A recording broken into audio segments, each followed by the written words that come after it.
Selamat malam Bapak Ibu Saudara sekalian yang terkasih di dalam Tuhan Yesus. Saya James Indarto akan menyampaikan tugas khotbah homiletik dengan dosen pengampu Paulus Dimas Prabowo MTH. Mari kita sebelum memulai kita akan berdoa terlebih dahulu. Kami bersyukur berterima kasih karena kasih setia dan pertolongan-Mu Tuhan. Bila Tuhan Engkau menyertai Tuhan supaya Tuhan renungan pada malam hari ini boleh Tuhan menjadi berkat. Terima kasih. Dalam nama Yesus kami menyerahkan doa ini. Amin. Judul khotbah yang akan saya bawakan adalah dua tokoh Adam. Saya akan mengambil Nats Roma 5 ayat 12 sampai 17. Gagasan khotbahnya, Adam yang pertama membawa kematian kekal. Adam yang terakhir membawa keselamatan. Banyak orang Kristen yang masa kini hanya sekedar berbakti tiap minggu, menjadi pelayan mimbar, musik, singer, bahkan sering mereka merasa telah puas dengan pelayanan yang sudah mereka lakukan, tanpa ada kerinduan untuk memberitakan kabar keselamatan, bahkan tidak ada beban untuk memberitakan Injil, kabar sukacita kepada orang lain. Mari kita membuktikannya. Kita akan bertanya kepada teman di sebelah kami yang baru dikenal. Sudah mereka menerima Yesus sebagai juru selamatnya? Ternyata banyak orang yang belum percaya dan baru mendengar saat ini. Mengapa orang percaya harus melakukan misi Allah? Mari kita membaca di dalam kitab Roma 5 ayat 12 sampai 17. Pertanyaan yang mempertanyakan sikap orang percaya. Apakah yang harus dilakukan secara terus-menerus oleh seorang yang telah diselamatkan? Bila telah percaya kepada Tuhan Yesus, sudah tentu sebagai orang percaya harus terus menjalankan misi Allah. Dan kemudian misi Allah seperti apa yang harus terus dikerjakan seorang percaya? Yaitu kesadaran akan yang menyatakan bahwa semua orang sudah jatuh dalam dosa dan kurang kemuliaan, bahwa apapun upaya manusia tak mungkin menyelamatkan, melepaskan diri dari jerat kuasa dosa. Apakah itu dengan melakukan kebaikan, bahkan perilaku yang sangat baik sekalipun, menurut Alkitab manusia pasti gagal untuk mendapatkannya. Mengapa orang percaya diharuskan untuk terus menjaga misi Allah?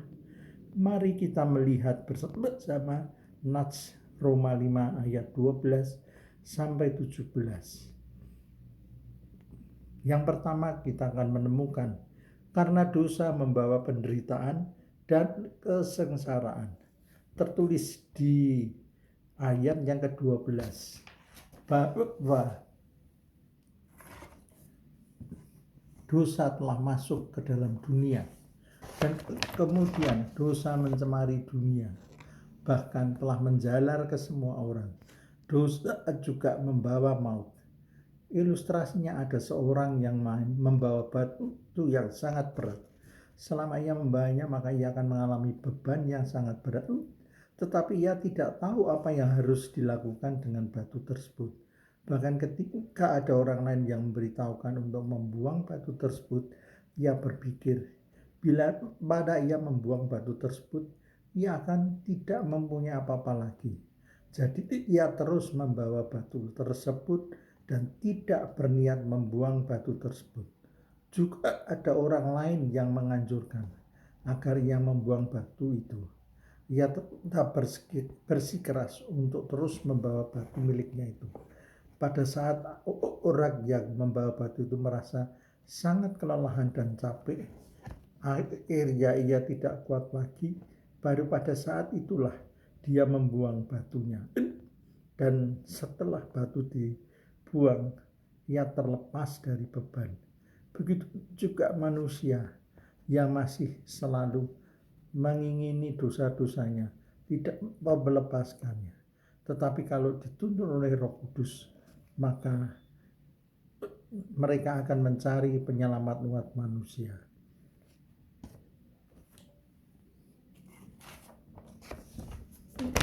Ternyata yang kedua adalah hukum Taurat bukan solusi.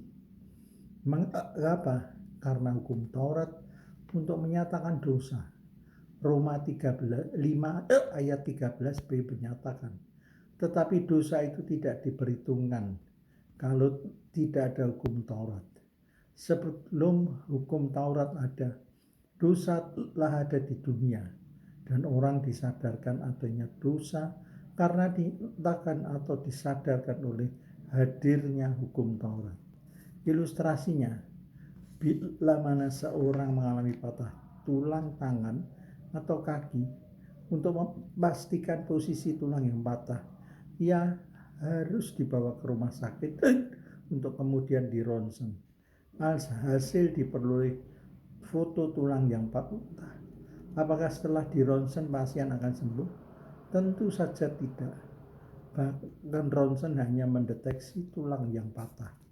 Paulus berpendapat bahwa semua orang tahu bahwa seseorang mati jika dia tidak mematuhi hukum Allah.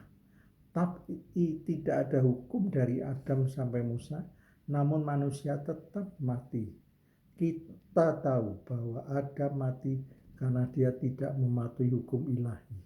Tetapi generasi dari Adam sampai Musa tidak memiliki hukum yang harus dipatuhi, tetapi tetap saja manusia mengalami kematian. Maka kematian pasti ada penyebab yang lain, dan penyebab itu adalah dosa Adam. Nah, kita bisa melihat bahwa Adam mewarisi doa dan penghukumannya. Namun dalam kasih karunia-Nya, Allah telah memberikan Adam terakhir yang melalui kehidupan kematiannya membatalkan semua yang telah dilakukan Adam dalam dosanya. Yang B, supaya keadilan Allah dinyatakan, ditegakkan.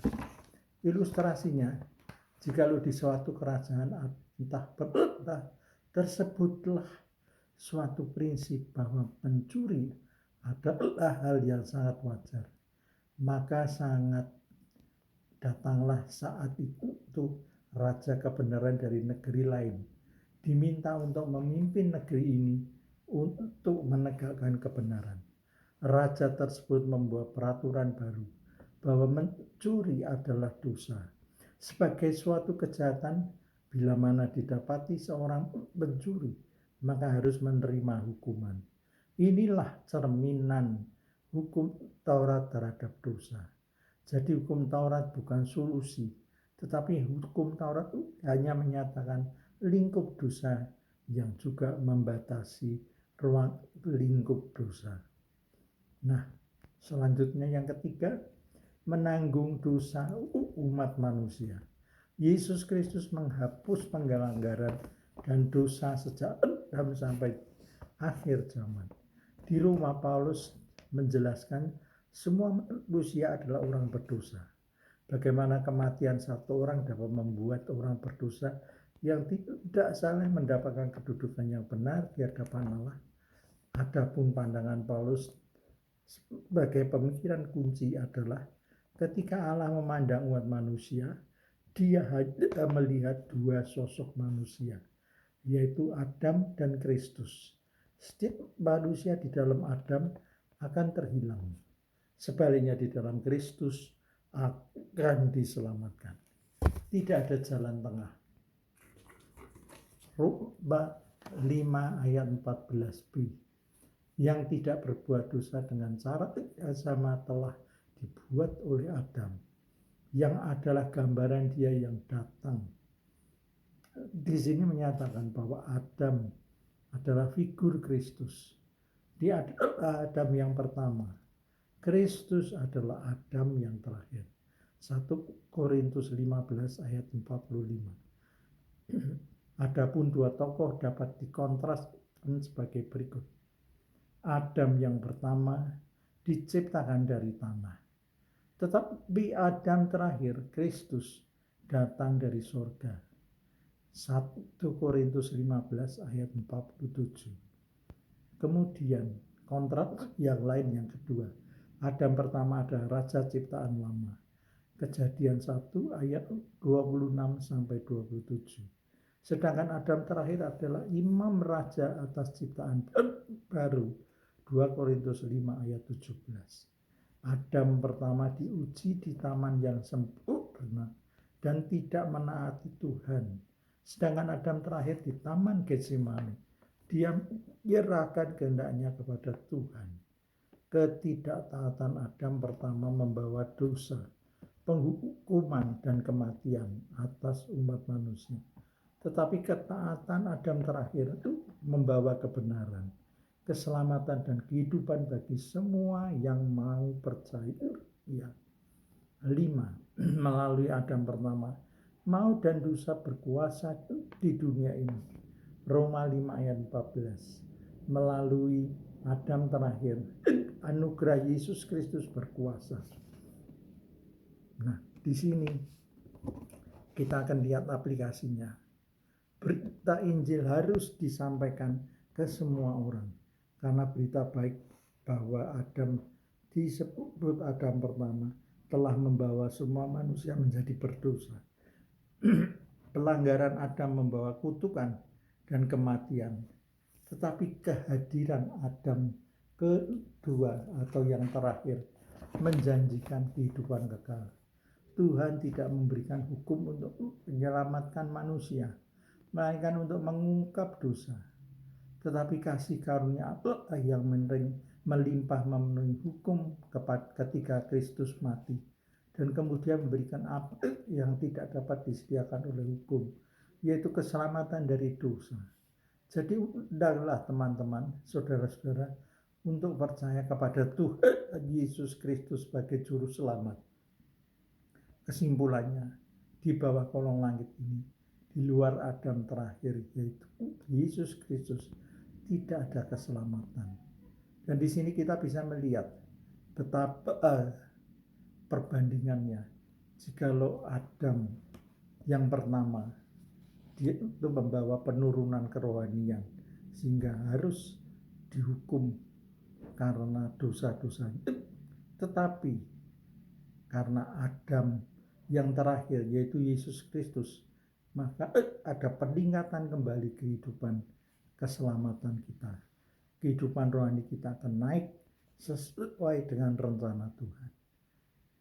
Kita boleh bersyukur pada Tuhan kalau ada kesempatan untuk menerima Yesus, ada kesempatan untuk memberitakan Injil, dan melalui khotbah ini kita boleh disadarkan untuk selalu menyampaikan misi Allah terhadap penyelamatan umat manusia. Puji Tuhan, puji Tuhan. Terima kasih. Mari kita akan berdoa. Terima kasih Tuhan, Engkau telah menyertai sehingga berakhirnya renungan ini. Dan kami boleh mengalami Tuhan sukacita yang besar. Kami boleh mengalami Tuhan penyelamatan darimu. Dan kami bersyukur Engkau tidak pernah meninggalkan kami. Bahkan Engkau selalu Tuhan menyertai kami. Terima kasih Tuhan. Kiranya Tuhan renungan pada saat ini boleh menguatkan para pendengar sekalian. Terpuji namamu. Haleluya. Haleluya. Amin.